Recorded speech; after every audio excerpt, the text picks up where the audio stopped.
Hey Rebecca, doing a quick video just to give you some guidance on a few basic steps of your Hustler X1.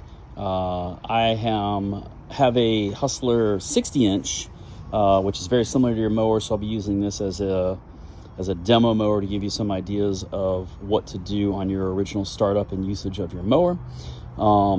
If I mess up on anything, I'm just going to keep on going, so forgive my video here if I mess up anything. But 60-inch mower, we have an adjustable suspension seat right here. Your operator should put in something close to their weight. When you put in something close to your weight, this dial moves, and then you can either make it firmer or softer with your dad getting on it, have him adjust it to whatever's close to where he is going to be for being on that machine that long a period of time, so that way he's comfortable on it. That's where I would start first. Simple things to go over. You have a dual gas tank. We have a gas tank on the right side and also the left side of the mower. The gas tanks are controlled by a fuel valve. The fuel valve is typically pointing at the tank that is being used. The tanks do not auto feed, so there is a left tank and a right tank. And when you're using the left tank, it's only pulling fuel from the left, and on the right, it's only pulling it from the right. So if you run out of gas, it's not auto feeding from the other side. You have under your seat your battery and a few fans for cooling your transmissions. Those want to be clear before you start cutting to make sure that the hydraulic fans are cooling the hydraulic pumps as best they can. And then these are oil reservoirs. These oil reservoirs are not going to be full until maybe perhaps you're done cutting grass. That's because the oil is going to build up heat, and that heat's going to push fluid into these reservoirs, and that is completely normal. If you need to jump start the mower, you can jump start it with a 12-volt vehicle with standard jumper cables or a jump box. Seat goes down just by pushing that down like that. Your mower was recommended to cut grass at the highest setting possible. The highest setting possible is actually when your foot is pressing down, your right foot will be pressing down and pushing as far forward as possible, and that'll lock your foot, your deck height, so that it's at the highest point possible. So as you're sitting on the machine, this is on your right side. If we apply right foot pressure, that releases pressure on this lever right here. And so if we pull the pin and then move this lever back, that's going to let the deck go down to, let's just say, a predetermined height, and that'll stop on the pin of where that goes. But for your pasture and for where your horses are going to be, I highly recommend cutting at the highest setting, which would be just pushing this all the way forward until it locks in place, which is this mechanism here. If you push it all the way forward, it's going to naturally lock into that position. That's where I recommend cutting the grass. I'm moving the deck height adjustment pin so it stays there. Very normal for large pieces of property like what you have. Everything to start up the mower is going to be on your right side of when you're sitting in the mower seat. Obviously, we have a key, we have a throttle, we have your choke, and then we have your blade engagement, and then over here we have your hour meter for doing maintenance. For starting the mower up for the first time when it's cold or taking it out of your Connex box, I would recommend putting the throttle to about the mid position, right about halfway there. And then we're going to pull the choke up and then turn the key on. And I'll do that in just a moment. Once we turn the key on and the mower's been running for a few moments or seconds, we will push the choke back down again and then let the machine warm up for just a few moments. And then we can go to starting the mower up as far as starting the blades going. We want to engage the blades at or beyond this line on your throttle. So we would engage the blades just a little bit further up, which is indicated here. And that's when we pull up on the PTO, or your blade engagement. And that is basically making it so that the engine has enough power to spin the blades without bogging it down. It's optimal to cut the grass. It's optimal to start your blades in either lower grass or grass you've already cut, or like a driveway if you've got that option. And then when you're cutting grass, you'll always want to be at full throttle. It's an air-cooled engine.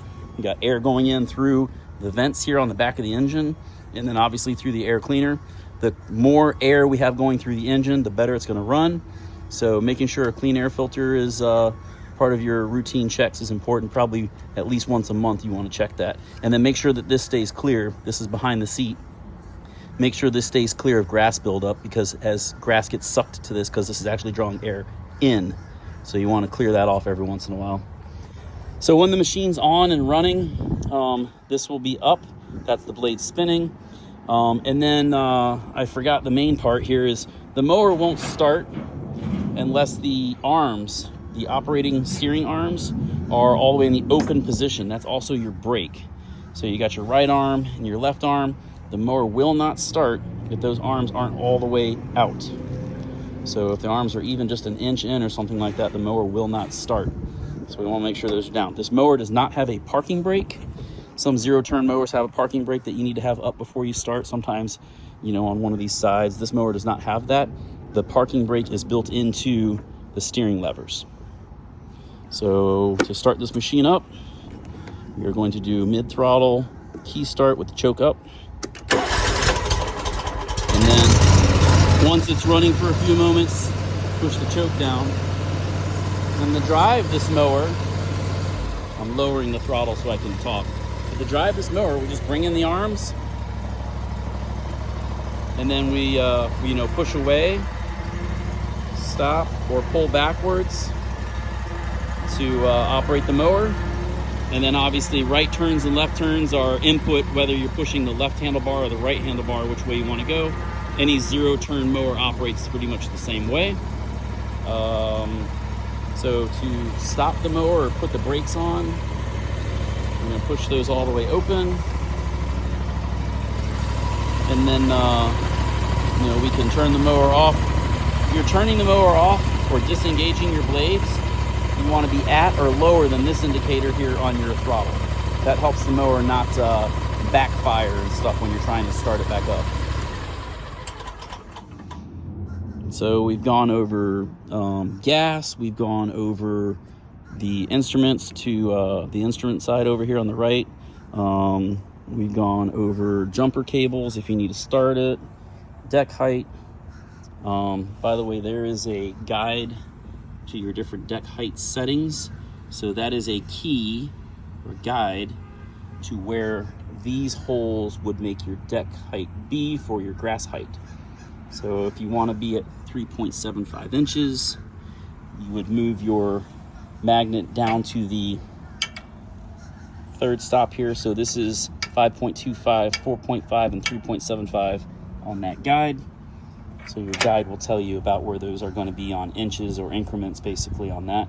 But we talked about before, you want to make sure that you're cutting your grass at the highest setting for your pasture so you can just knock down the grass. Like you said, you're not trying to make it look like a golf course. There are blade guards or spindle guards or pulley guards, whatever you want to call them. Those are wing nuts on the back side, on the back and the front. You want to take those and clear those out. Use a blower, your hands, whatever. Obviously when the machine is off and stopped, clean those out. Those will build up with a lot of grass and debris. A lot of buildup underneath the mower deck in general. You'll want to clean that out as best you can. Cleaner the mower is, the longer life you'll have and the better results.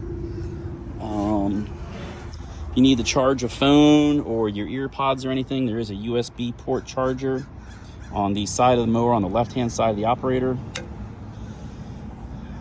Air pressure in the tire is important to make sure. If you're getting into the flats and stuff like that, you'll have uneven cut.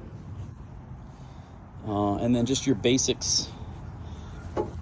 I would recommend checking the oil, especially with how long y'all are using the mower. I would check the oil every time you cut, just because you're cutting for 4+ hours at a time. You always want to make sure that's within the range of the dipstick being accurate. And like we talked about the air filter, you want the air filter to be in good condition. That just snaps on or off with these little quick clips here, no tools required. You're looking for a clean air filter, or to at least clean that out or blow it out once a month at least. And can't really think of anything else. That's a pretty quick tutorial. Sorry it was kind of vague, but at the same time, it's got the basics. I'm trying to keep you at 10 minutes, and that's exactly where we're at. Let me know if you need anything else. Thank you.